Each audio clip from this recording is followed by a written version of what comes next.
করে রাখলো কে? আপনারা জাহাজ দেখেছেন? জাহাজ, হ্যাঁ, বাড়ি চট্টগ্রাম হইলে দেখতে পারতেন। দেখছেন? বিশাল বিশাল জাহাজ, বিশাল জাহাজ মালামাল নিয়ে এক মহাদেশ থেকে আরেক মহাদেশে যায়। গত মাসে আমার জাপান সফর ছিল। এই যে বাংলাদেশে যে গাড়িগুলো চালান, বেশিরভাগ গাড়ি আসে কিন্তু জাপান থেকে। হাজার হাজার গাড়ি একটা জাহাজ বহন করতে পারে, হাজার হাজার গাড়ি। এটারে সাগরের মধ্যে ভাসাইলো কে? সবাই বলুন, ভাসালো কে? হাজার হাজার গাড়ি নিয়ে জাপানিজ গাড়িগুলো আমাদের চট্টগ্রামের এয়ারপোর্টের বন্দরে ভিড়ে। যুক্তরাষ্ট্রে আমি দেখেছি বিশাল বিশাল জাহাজ। আপনারা টাইটানিক জাহাজের নাম শুনেছেন? টাইটানিকেরও 8 গুণ 10 গুণ বড়। সুবহানাল্লাহ কইবেন না? টাইটানিক জাহাজের 8 গুণ 10 গুণ বড় একটা জাহাজ আছে, আইকন অফ দ্য সি। আমি দেখে এসেছি। রয়্যাল ক্যারিবিয়ান দেখে এসেছি। সাগরের সামনে জেটিতে যখন দাঁড়ালাম, জাহাজটা যখন যায়, আমার মনে হচ্ছে একটা শহর, গোটা শহর, the entire city is floating on the water. পুরো একটা শহর মনে হয় পানির উপর দিয়ে ভেসে যাচ্ছে। পড়েন সুবহানাল্লাহ।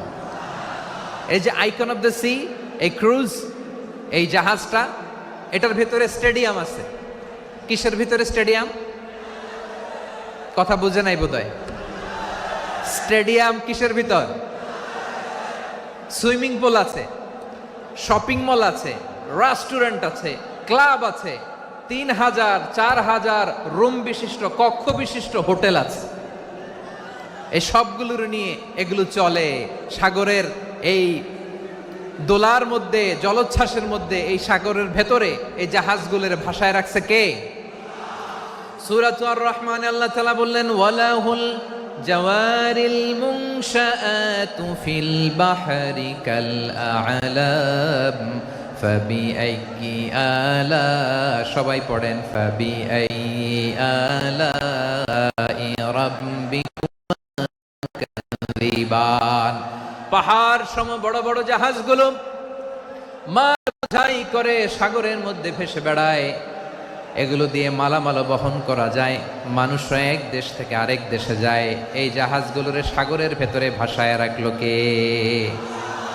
এই আয়াতের ভেতরে আল্লাহ তাআলা সূরাত বানী ইসরাঈলের এই চমৎকার আয়াতের ভেতরে আল্লাহ তাআলা বেসিকলি মানব জাতির প্রতি তার 4টি স্পেশাল অনুগ্রহের কথা বলেছেন। কয়টি?